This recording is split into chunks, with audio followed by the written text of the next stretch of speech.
Officer Ryan Mitchell sat in the defendant's chair, leaning back with a smirk that curdled the blood of everyone watching. He thought this was a joke. He thought the badge on his chest was a shield that made him a god among men. He had broken a man's jaw during a traffic stop, planted evidence, and laughed about it with his buddies. But Ryan made one fatal calculation error. The man he left bleeding on the asphalt wasn't just a suspect. He was Special Agent Jamal Hayes, a decorated FBI operative deep undercover. And today, inside this courtroom, the hunter was about to become the prey. Ryan thought the evidence was gone. He thought the blue wall of silence would save him, but he was about to learn that when you strike a Fed, karma doesn't just hit back. It destroys you. The air inside the Los Angeles County Superior Court was thick enough to choke on, smelling faintly of lemon floor wax and old nervous sweat. It was the kind of atmosphere that usually made men tremble, their knees knocking together beneath the heavy oak tables as they awaited judgment. But Officer Ryan Mitchell was not trembling. In fact, he looked bored. Ryan sat at the defense table, his uniform pressed to military precision, though today he had been advised to wear a civilian suit. He had chosen a navy blue number that cost more than most people's cars, a subtle flex of the wealth he had accumulated through off-the-book seizures over his career. He adjusted his silk tie, glancing over his shoulder at the gallery. It was packed.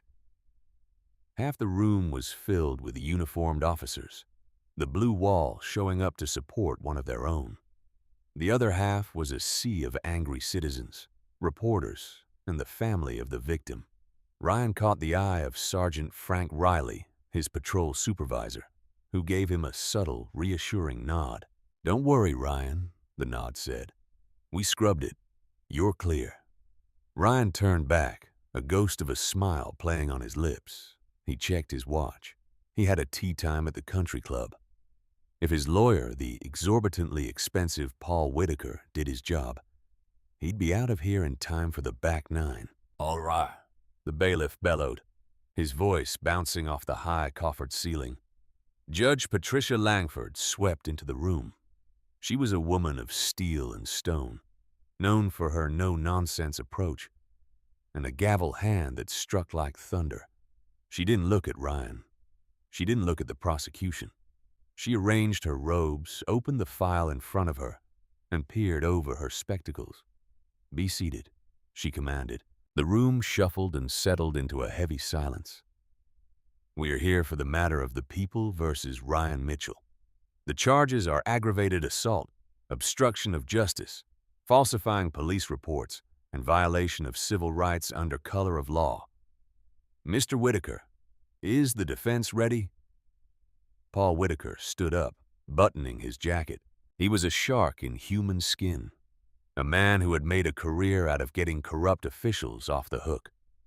"We are, Your Honor, and we intend to show that the officer acted strictly within the bounds of his duty, protecting the community from a perceived lethal threat. Miss Bennett." Judge Langford turned to the prosecution. Assistant DA Rachel Bennett stood. She was younger than Whitaker, sharp-featured and intense, with eyes that seemed to burn with a cold, righteous fire. She was the assistant district attorney, but everyone knew the Department of Justice was watching over her shoulder on this one. "The people are ready, Your Honor." "Opening statements," Judge Langford ruled. As Bennett walked to the center of the floor, Ryan leaned over to Whitaker. "Look at her," he whispered, his voice dripping with condescension. "She looks like she's shaking. She knows she's got nothing since the body cam footage got corrupted." Whitaker didn't smile. He kept his eyes on the jury. "Shut up, Ryan. Just look like a hero. Let me handle the law." Bennett stopped in front of the jury box. She didn't shout. She didn't pace. She just looked at them one by one. During a routine traffic stop, Bennett began, her voice clear and resonant. Officer Ryan Mitchell pulled over a vehicle for a broken taillight. A simple routine stop, a ticket, maybe a warning. That is what it should have been. Instead, after exiting his cruiser, Officer Mitchell had dragged the driver out of the car, thrown him against the hood, and delivered a tactical strike. A punch that shattered the driver's jaw in 2 places.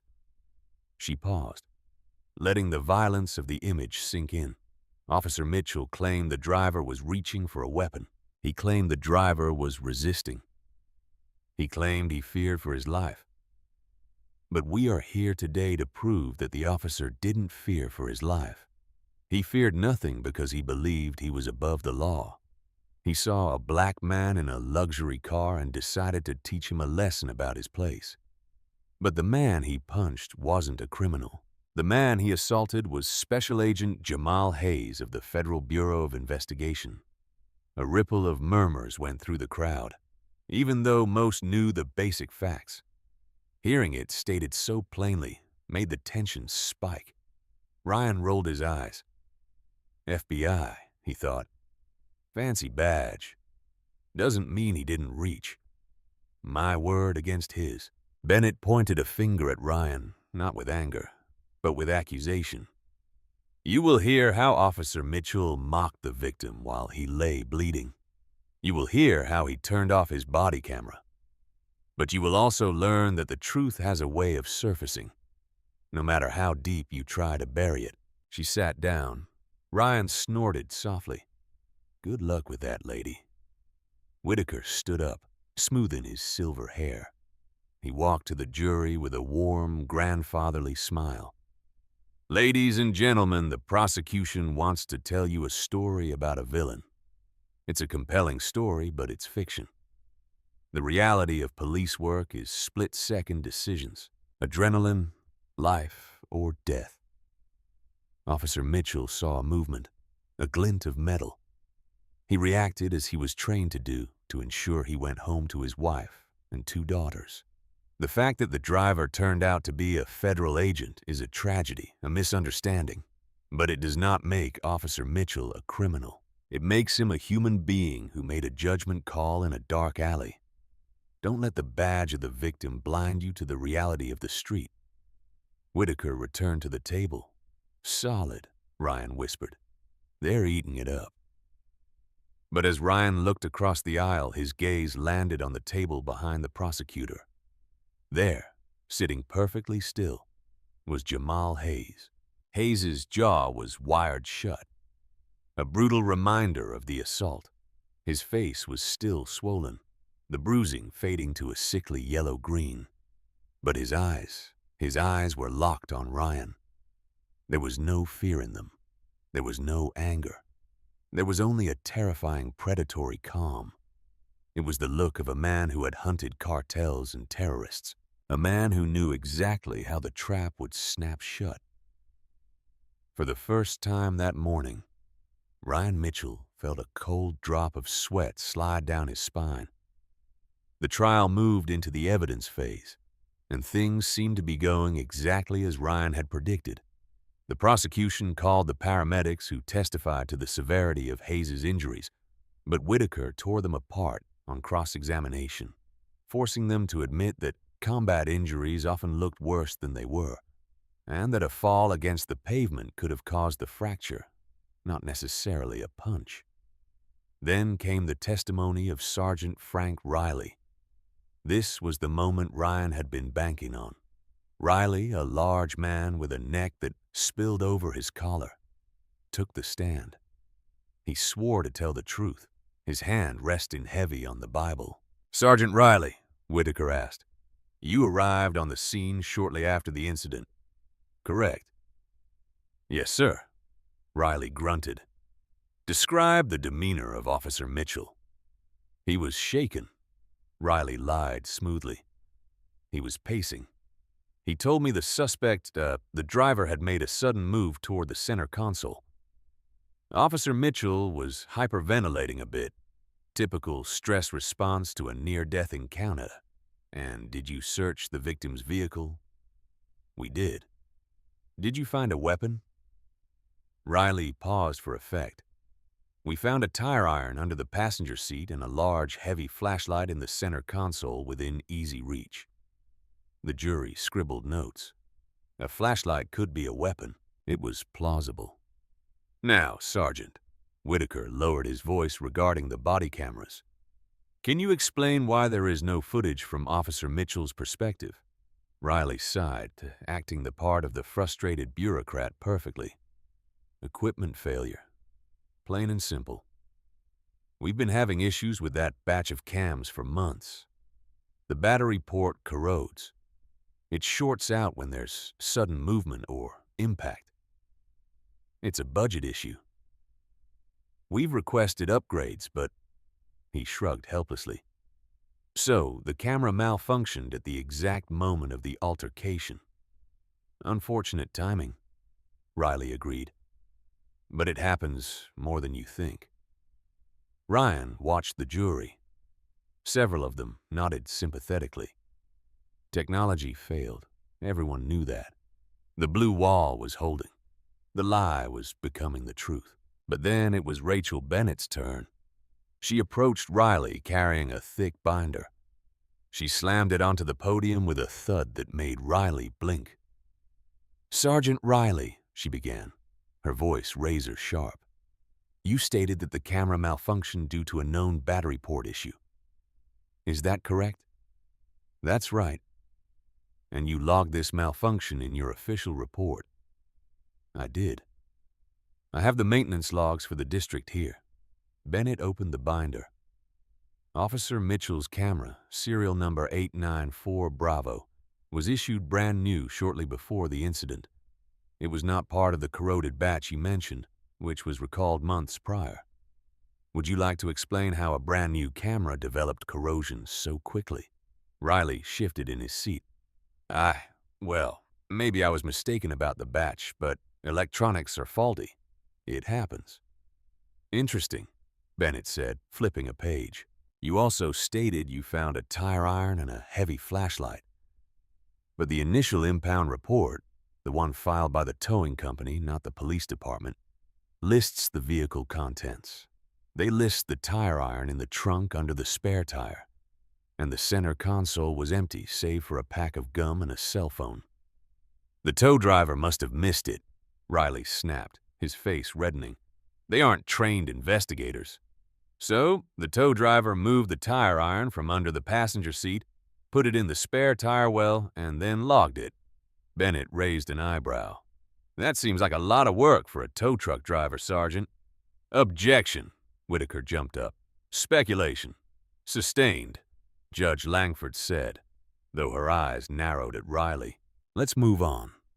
Bennett continued, relentless.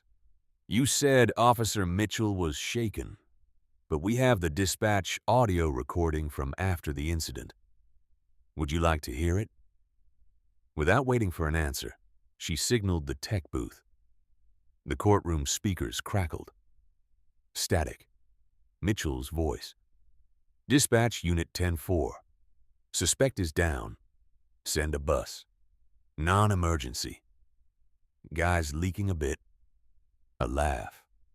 A distinct, cruel chuckle. Mitchell's voice. Yeah. Riley. I clocked him.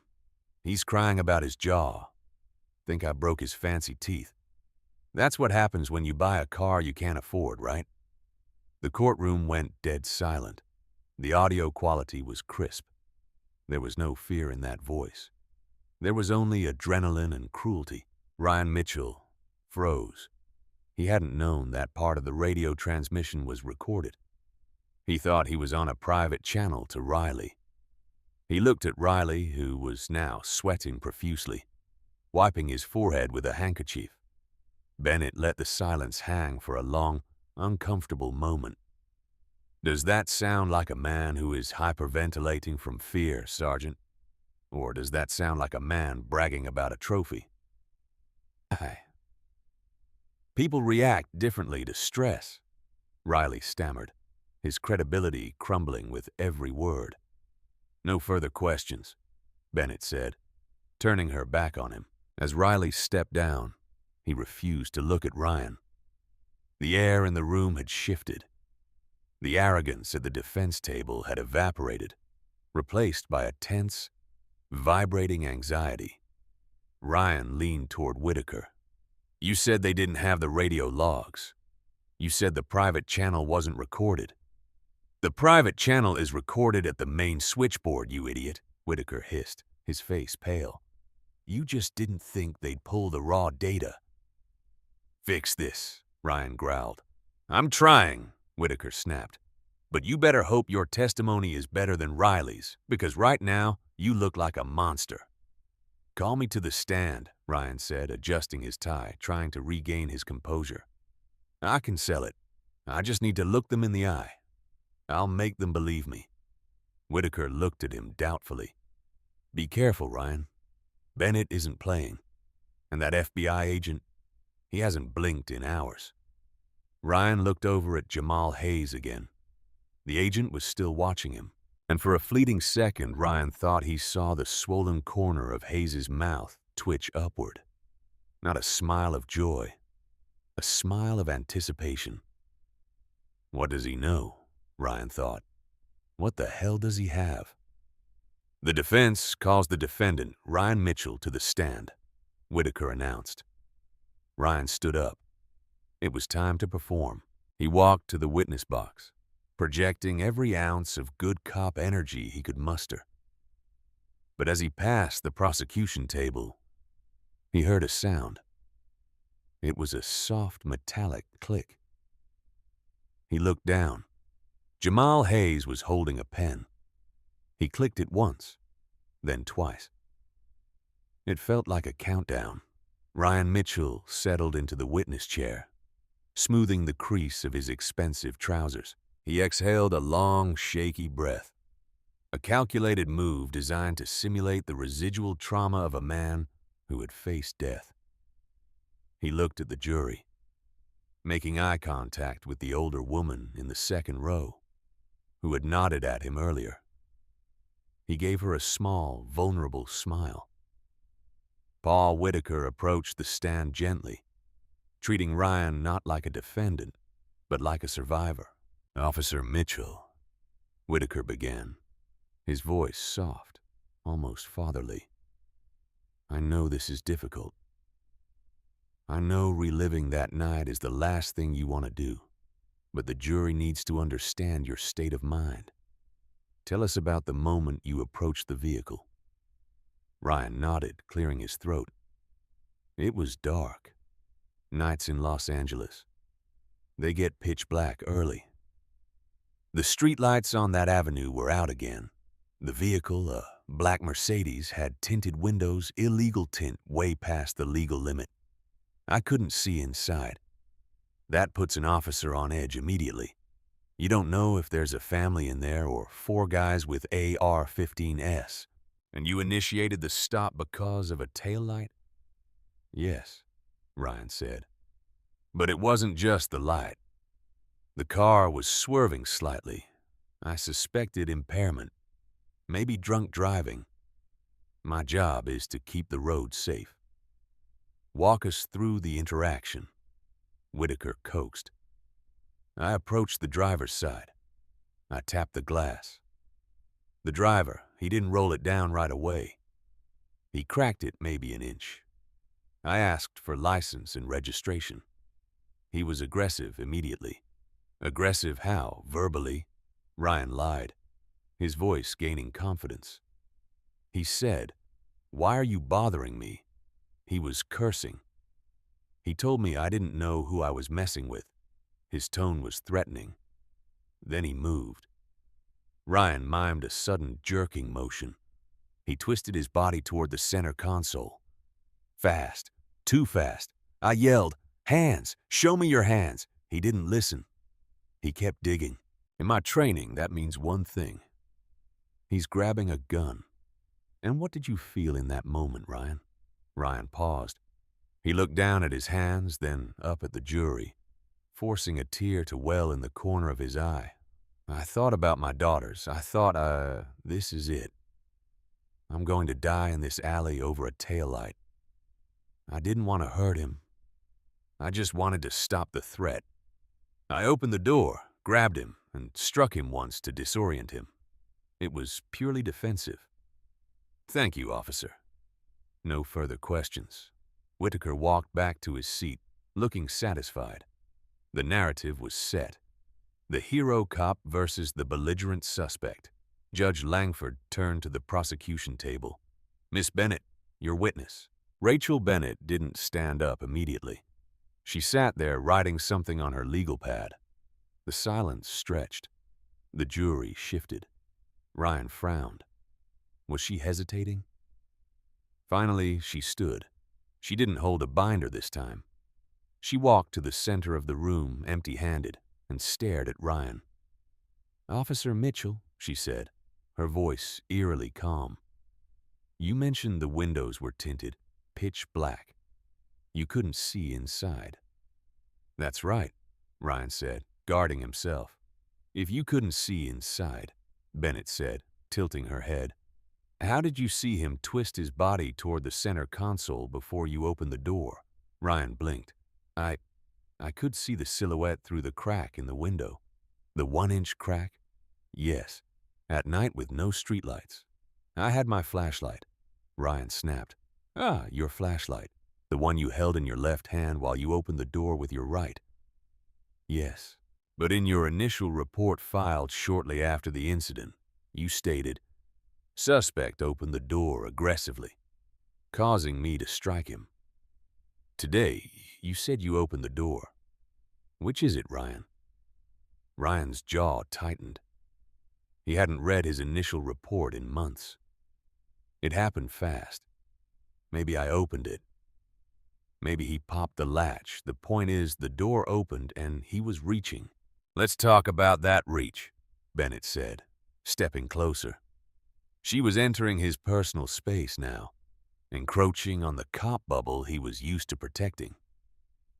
You said he was digging for a weapon, but we established that the tire iron was in the trunk. The flashlight was in the console, but it was buried under papers.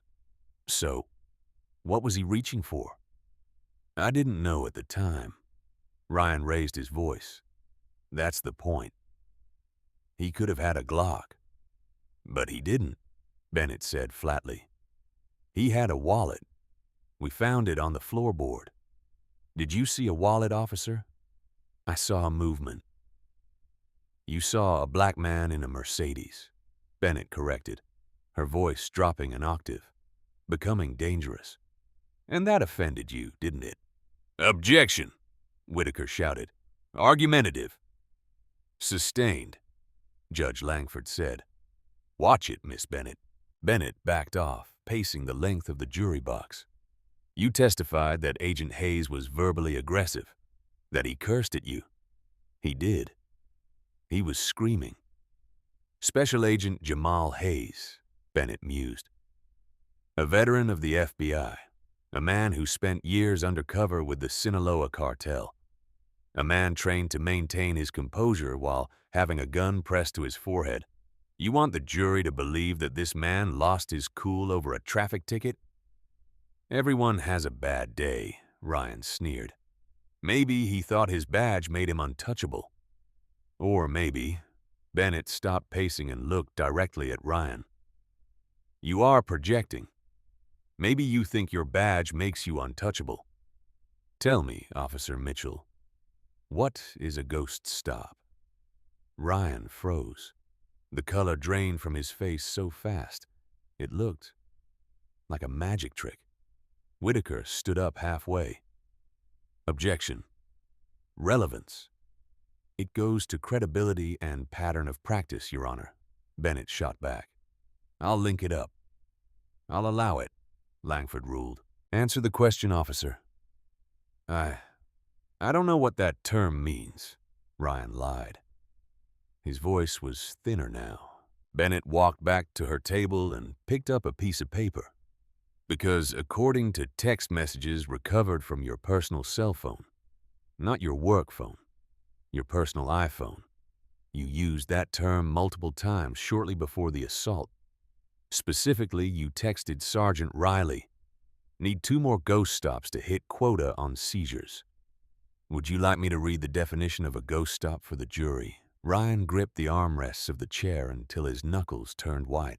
A ghost stop was a term used by corrupt units for pulling over luxury cars on fabricated grounds to seize cash or assets under civil forfeiture laws, often without filing an official arrest report if they could just take the money and run. I was joking, Ryan croaked.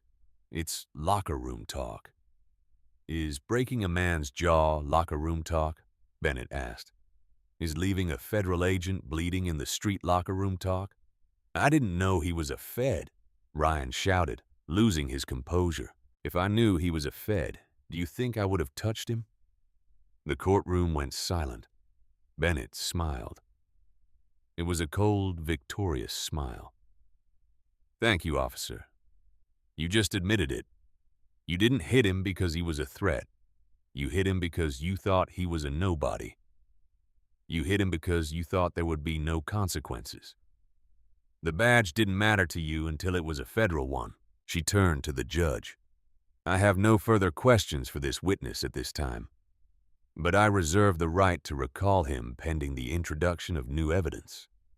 New evidence? Whitaker asked, looking nervous. What new evidence? Discovery is closed. Not when it just arrived this morning, Bennett said, glancing back at Jamal Hayes. Hayes was leaning forward, his elbows on the table. He looked at Ryan Mitchell, and for the first time he spoke. His voice was raspy through the wires holding his jaw together, but it carried to the back of the room. Checkmate, Hayes whispered. The recess was chaos. Paul Whitaker dragged Ryan into a private consultation room, his face a mask of fury. You texted Riley about ghost stops on your personal line? Whitaker hissed, slamming his briefcase onto the table. Are you insane? You told me your phone was clean. You told me you burned it. I deleted the threads. Ryan paced the small room, sweating profusely. I deleted everything. How did they get that? They're to the FBI, you idiot, Whitaker shouted. They don't need your phone. They went to the carrier. They went to the cloud. Bennett played you. She got you to admit you only stopped because you thought he was a civilian. That's a civil rights violation right there. We just lost the qualified immunity defense. Fix it. Ryan grabbed Whitaker by the lapels. I am not going to prison. Do you hear me? I am a cop. I run this city. I am not going to general population with the animals I put away. Whitaker shoved him off. Sit down and shut up. I need to think. She said new evidence. That scares me more than the texts. What do they have? Nothing, Ryan insisted, though his hands were trembling. Riley scrubbed the dash cam. I smashed the body cam. There's no CCTV on that corner. It's my word against his. It better be, Whitaker muttered. Back in the courtroom, the atmosphere had shifted from tense to electric. Rumors were flying. The press gallery was typing furiously. The blue wall of officers on the right side of the gallery looked uneasy. Some of them had quietly left during the recess, sensing the tide turning. They didn't want to be seen supporting a sinking ship. Judge Langford banged her gavel. Court is back in session. Miss Bennett, you mentioned new evidence regarding the admissibility of which we need to discuss. Yes, Your Honor, Bennett said. She held up a small black hard drive. It looked innocuous, but to Ryan it looked like a grenade. The defense has repeatedly relied on the fact that there is no video footage of the incident due to technical malfunctions of the police equipment. However, the defense failed to account for the victim's vehicle. Whitaker stood up. Objection? We searched that car. There was no dash cam. Not a third-party dash cam, Bennett agreed. No. Agent Hayes was driving a Mercedes-Benz S-Class, seized from a money laundering operation and repurposed for undercover bureau use. But this wasn't a stock vehicle.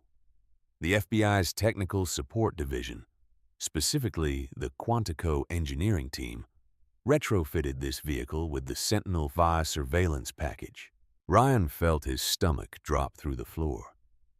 Sentinel 5, Bennett explained, turning to the jury, is an integrated 360-degree recording system hidden within the chassis of the vehicle. It uses the car's existing sensors, cameras in the grille, the side mirrors, and the rear bumper, but it routes the feed to a secure encrypted server via satellite uplink. It is designed to record interactions during cartel meets. It records even when the car is off. It records audio inside and outside the vehicle. She paused, letting the weight of the technology sink in. The local police, including Sergeant Riley, could not delete this footage because it was never on the car. It was uploaded instantly to the FBI servers in Virginia. It took us weeks to get the encryption keys declassified for this trial. We received them this morning. Whitaker looked like he was about to vomit. Your Honor, this is ambush by trial. We haven't seen this footage. I have a copy for the defense right here, Bennett said, sliding a tablet across the table. But given the gravity of the accusations that a police officer fabricated an assault to justify brutality, I ask that we play it for the jury immediately. Judge Langford looked at Whitaker. I'll give you time to review it, Counselor. Then we play it. The time felt like an eternity. Ryan and Whitaker huddled over the tablet. As the video played, Ryan watched his life end. It wasn't just a video. It was high-definition cinema. The audio was crystal clear, picked up by high-gain microphones meant to catch whispers in a drug deal. When the court reconvened, the silence was absolute. Even the air conditioning seemed to stop humming. Play the tape, Judge Langford ordered. The large screens mounted on the courtroom walls flickered to life. Video feed. Sentinel V. Cam LF left front cam in interior. The screen is split. On the left, a view down the side of the car. On the right, the interior view of Jamal Hayes. Hayes is driving calmly. He is humming along to a jazz track on the radio. He is not swerving. He is driving perfectly straight. Blue lights flash in the rear view. Hayes turns down the music. Hayes to himself. Great. What now? He pulls over smoothly. He puts the car in park. He rolls the window down a few inches. Hayes clearly. Siri, start recording. He taps his phone. Hayes places both hands on the top of the steering wheel at the 10 and 2 positions. His fingers are spread wide. He is the picture of compliance. Ryan Mitchell appears in the left side camera. He is already walking with his hand on his holster. He looks aggressive. Mitchell, roll it all the way down. Hayes, good evening, officer. My window mechanism is a bit sticky, but I can hear you fine. My hands are on the wheel. How can I help you? Mitchell, license and registration. Now. Hayes, it is in my breast pocket. I'm going to reach for it slowly with my right hand. I'm a federal agent. My credentials are with my license. The audio is pristine.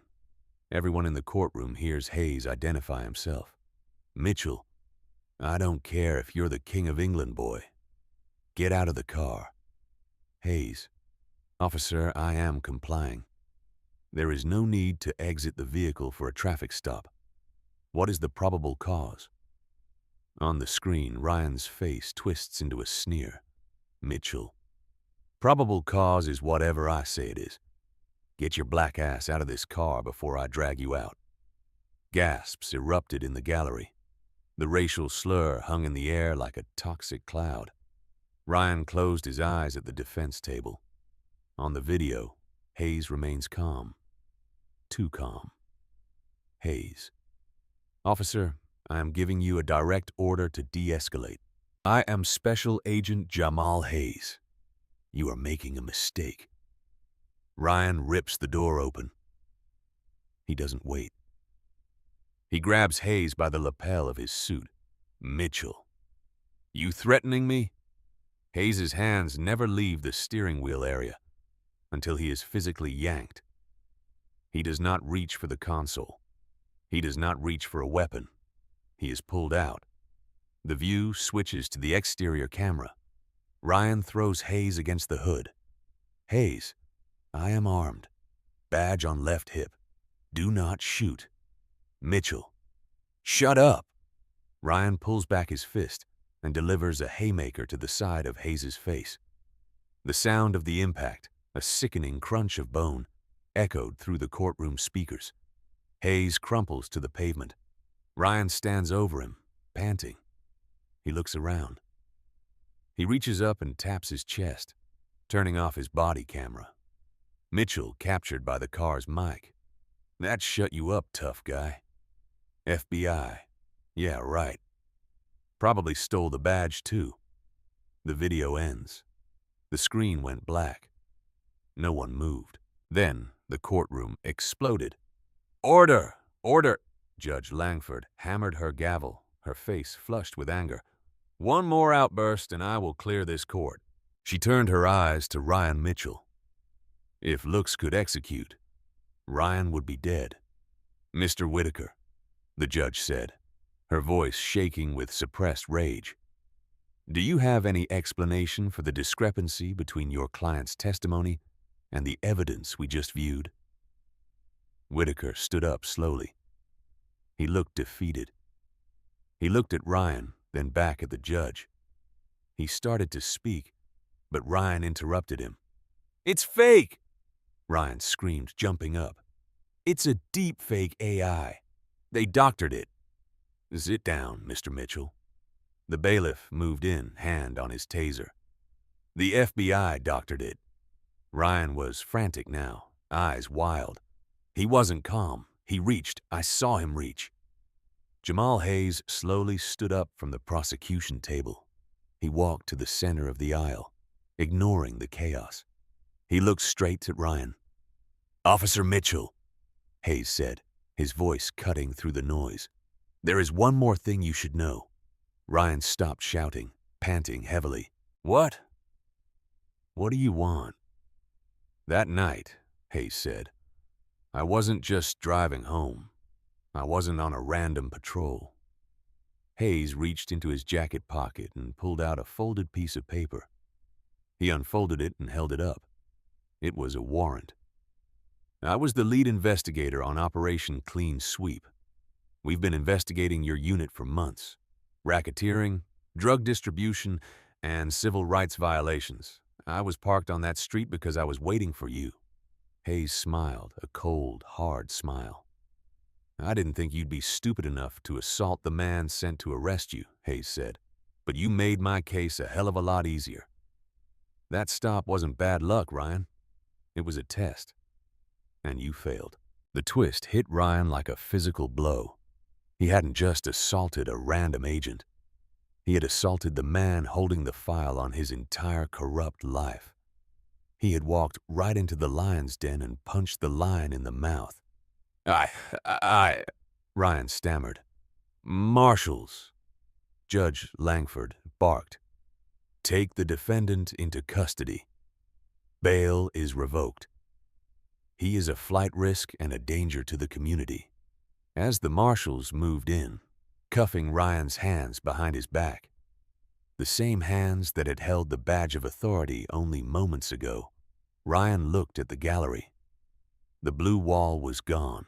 Every single uniformed officer had left the room. He was alone. But the nightmare was only just beginning because Ryan Mitchell was about to learn that federal prison is a very different place for a cop who makes headlines. The fallout from the Sentinel 5 video was nuclear. The trial, which had begun as a battle of inches, turned into a rout.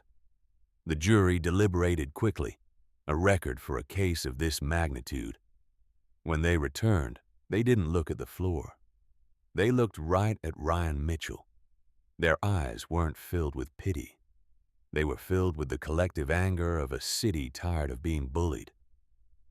Guilty, The foreman read on the count of aggravated assault. Guilty on the count of obstruction of justice. Guilty on the count of violation of civil rights. Each guilty was a hammer blow driving Ryan deeper into his chair. But the true horror wasn't the verdict. He had expected that the moment the video played. The horror was what happened next. The sentencing hearing came later. In that time, Ryan sat in a solitary holding cell, watching his world dismantle on a small television screen bolted to the wall. He watched as the dominoes fell. It wasn't just him. The Operation Clean Sweep that Agent Hayes had mentioned was tearing through the department. But the news reports revealed something that made Ryan vomit into his stainless steel toilet. Sources confirmed that Sergeant Frank Riley, Mitchell's direct supervisor, has accepted a plea deal. In exchange for immunity on racketeering charges, Riley has agreed to testify regarding the systemic corruption within the unit, identifying Ryan Mitchell as the ringleader of the Ghost Stop scheme. Ryan screamed at the TV. "Ringleader? I was the rookie. Riley taught me the Ghost Stop. He showed me how to cook the books." He pounded on the cell door until his knuckles bled, screaming for his lawyer. But Paul Whitaker didn't come. Whitaker had withdrawn from the case, citing unpaid legal fees and a conflict of interest now that the department was suing Ryan to recoup his pension. On the day of sentencing, Ryan was dragged back into Judge Langford's courtroom. The atmosphere was different now. The anger was gone, replaced by a cold, clinical finality. The prosecution table was full. Rachel Bennett looked tired but triumphant. Next to her sat Jamal Hayes. His jaw was no longer wired, though a faint scar traced the line of his chin. He looked healthy, powerful. And in the witness box, sitting where Ryan had sat, was Sergeant Frank Riley. Riley didn't look at Ryan. He looked at the floor, sweating, his voice low. Officer Mitchell was aggressive, Riley told the court, reading from a prepared statement. He was obsessed with the power. I tried to rein him in. I told him to stop targeting luxury cars, but he wouldn't listen. The assault on Agent Hayes, that was all him. I was afraid of him. That's why I covered it up. I was afraid of what he'd do to me. Ryan stood up, his chains rattling. "You liar. You coward.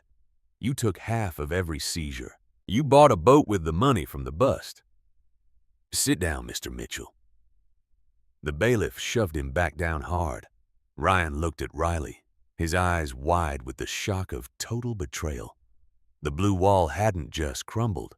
It had fallen on top of him. Riley was feeding him to the wolves to save his own pension. Riley would do time in a minimum security camp. Ryan was going to be buried. When it was time for the sentence, Judge Langford adjusted her glasses. She looked at Ryan with an expression of profound disappointment. "Ryan Mitchell," she began, her voice echoing in the silent room. "You were given a badge, the gun, and the trust of the people. You used the badge as a hunting license. You used the gun as a tool of intimidation. And you treated the trust of the people with absolute contempt." She flipped a page in the file. "The defense asks for leniency. They cite your years of service. But your service was a lie. You didn't serve the community. You preyed upon it. You assaulted a federal agent, not out of fear, but out of arrogance. You believed that because of the color of his skin and the car he drove, he was fair game. You were wrong." Judge Langford leaned forward. "For the assault on Special Agent Hayes, I sentence you to 10 years. For the obstruction of justice, 5 years. For the civil rights violations, 10 years. Ryan did the math in his head, 25 years. He felt faint.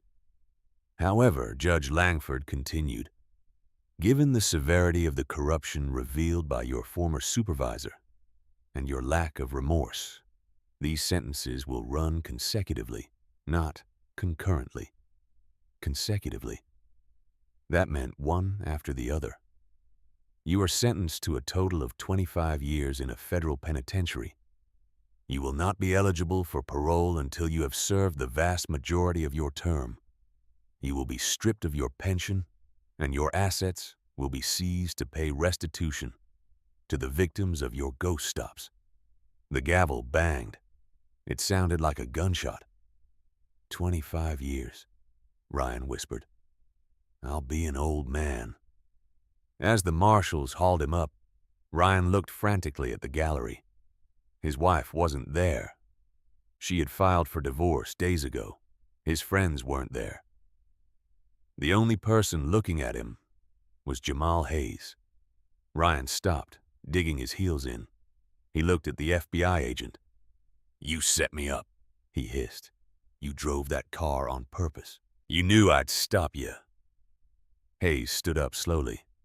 He buttoned his suit jacket. He walked to the railing just inches from Ryan. I didn't make you stop me, Ryan, Hayes said softly. I just gave you the opportunity to show the world who you really are. You had a choice. You could have asked for my license. You could have been a professional, but you chose to be a bully. Hayes leaned in closer. Enjoy prison. I hear the inmates have a special welcome party for cops who plant evidence. You can't do this, Ryan screamed as the marshals dragged him toward the side door. I'm a cop.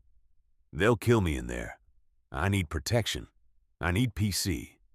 Hayes watched him go, his expression unreadable. Justice is blind, Ryan, he murmured. But karma sees everything. The transport bus smelled of diesel fumes, unwashed bodies, and despair. Ryan Mitchell was shackled hand and foot, chained to a metal bar running along the floor of the bus. He was wearing an orange jumpsuit that was 2 sizes too big, itching against his skin. He wasn't going to the local county jail.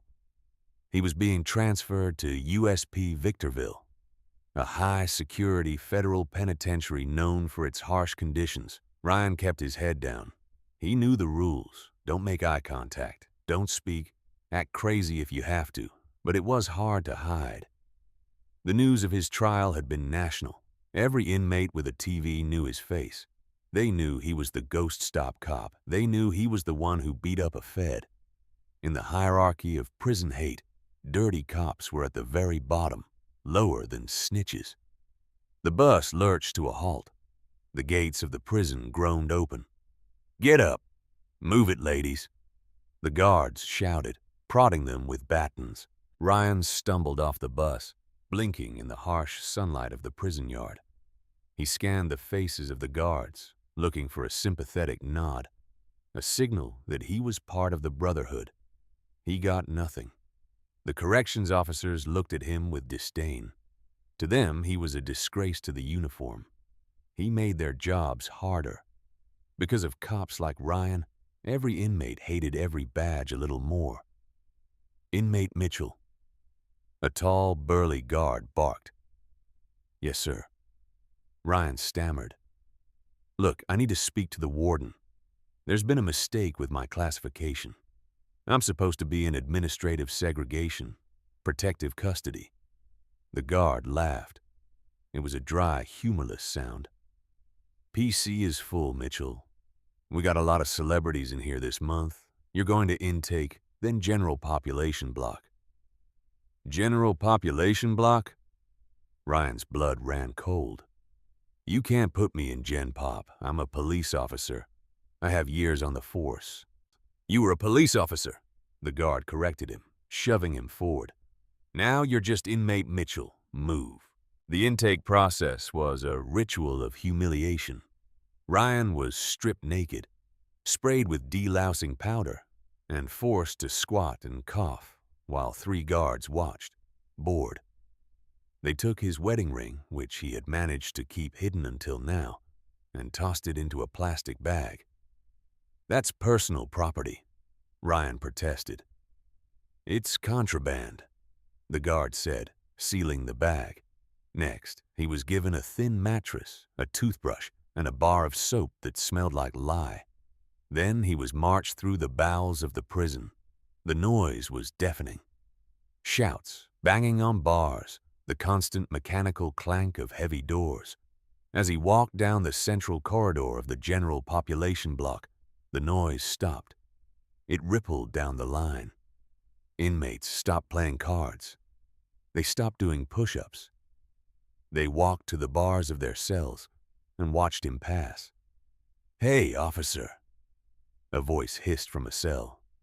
"Remember me?" Ryan didn't look. "That's him?" Another voice whispered. "That's the jawbreaker." "Fresh meat?" A deep voice rumbled. "Smells like bacon." Ryan stared straight ahead, his heart hammering against his ribs like a trapped bird.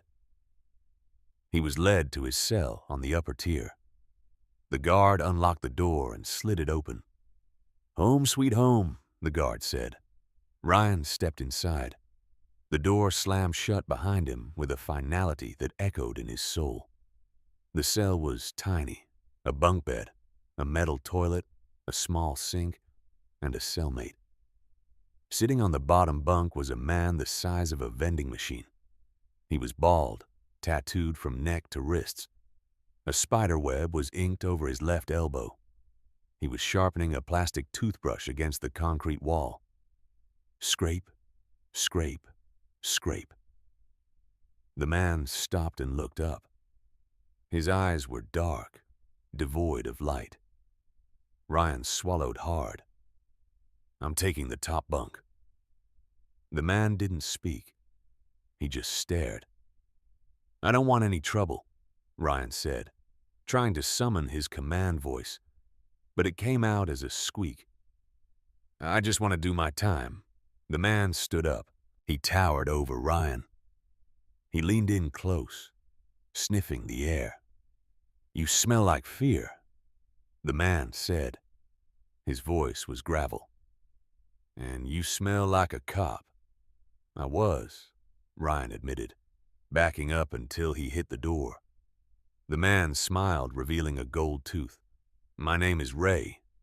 You know why I'm here, officer?" "No," Ryan whispered.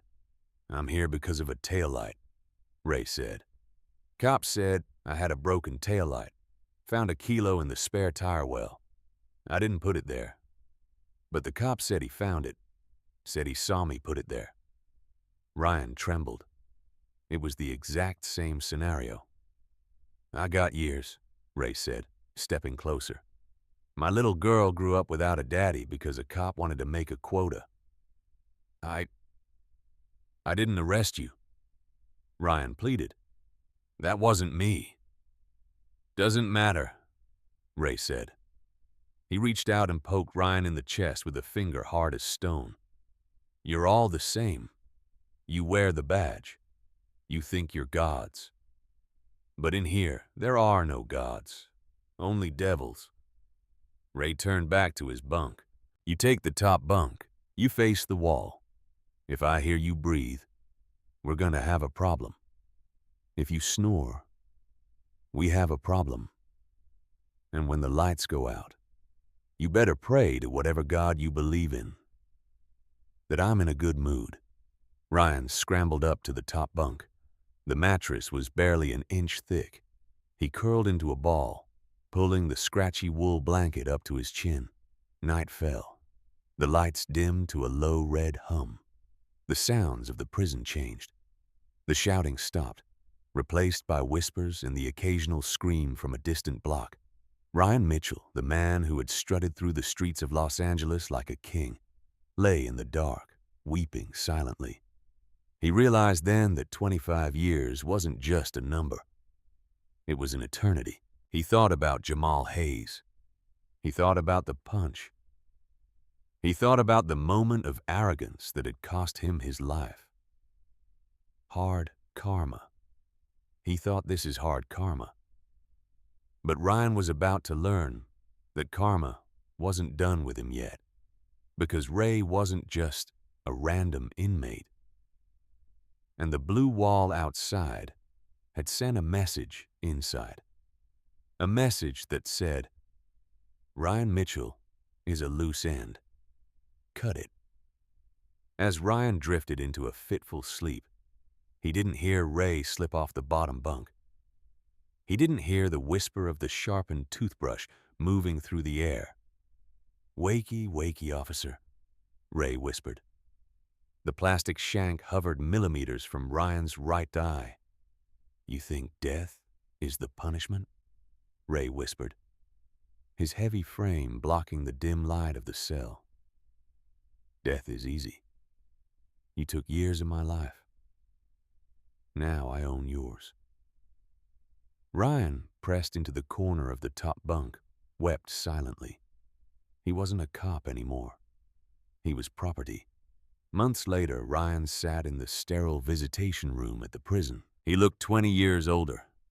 His nose was crooked from a fresh break. His hair was graying, and he had developed a permanent nervous tic.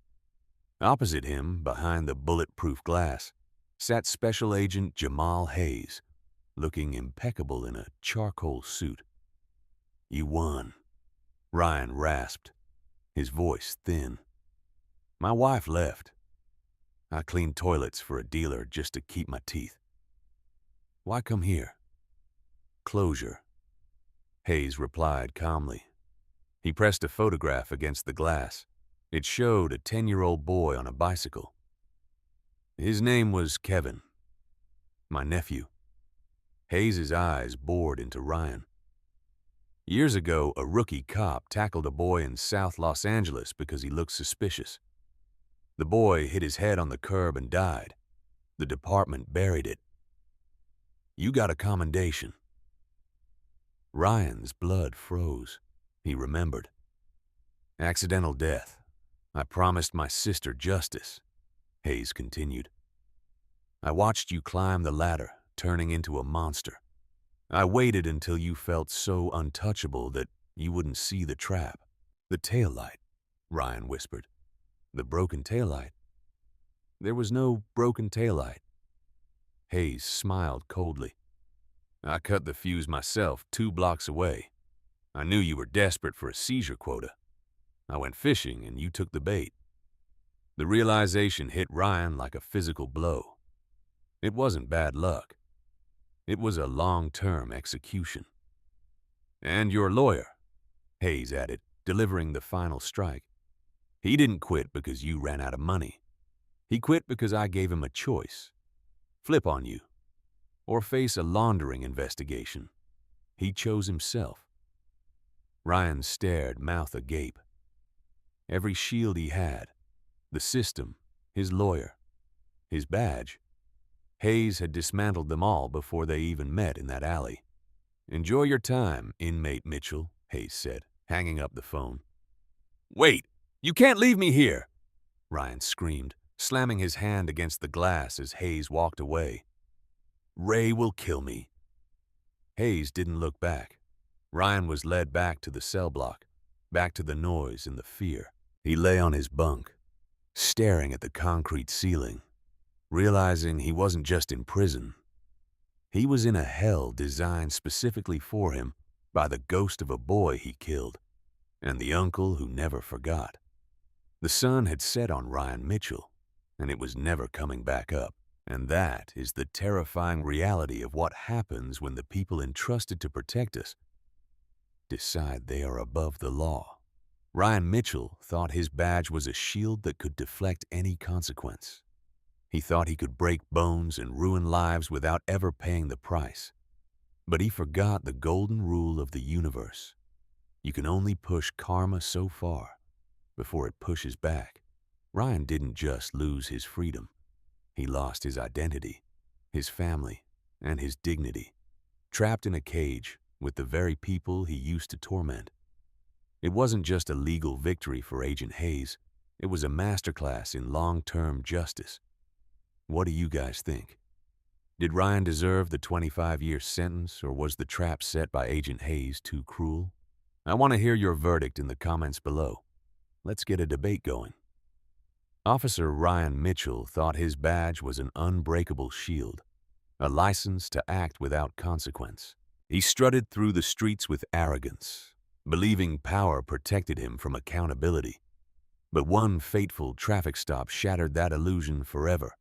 In a single moment of unchecked cruelty, he crossed the wrong man and triggered a meticulously planned reckoning that stripped away everything he held dear: his freedom, his family, his identity, and his dignity. What began as a routine display of dominance ended in a courtroom collapse, a federal prison cell, and the haunting realization that no one, not even those sworn to protect us, stands above the law. This story delivers a powerful, deeply emotional life lesson. Karma is patient, but it is never blind. You can bend rules, break bones, and bury the truth for years. Yet the universe keeps score with quiet precision. Every arrogant choice, every planted piece of evidence, every smirk of superiority eventually circles back. Ryan learned the hard way that true power isn't found in a badge or a gun. It lives in integrity, humility, and the daily decision to treat others with the respect they deserve, regardless of their skin color, the car they drive, or the neighborhood they come from. When we abuse authority or look the other way at injustice, we don't just harm victims, we poison our own future. The fall is never sudden. It builds silently until the moment the trap snaps shut, leaving nothing but regret and isolation in its wake. If Ryan's devastating journey moved you, if it stirred something deep inside about fairness, redemption, or the quiet strength of patience, drop your thoughts in the comments below. Do you believe he deserved every year of that 25-year sentence? Or was the long game Agent Hayes played too calculated? Was justice served, or did karma go too far? Share your honest verdict. I read every single comment and love hearing your perspectives. If this tale of courtroom tension and hard-earned consequences touched your heart, please smash that like button. It helps the channel grow and lets us bring more meaningful stories like this to life. And if you haven't already, hit subscribe and ring the notification bell so you never miss a new upload. We drop fresh episodes regularly, each one packed with raw emotion and unforgettable lessons. Thank you for watching. Remember, no one is above the law, and karma always finds its way home. I'll see you in the next one.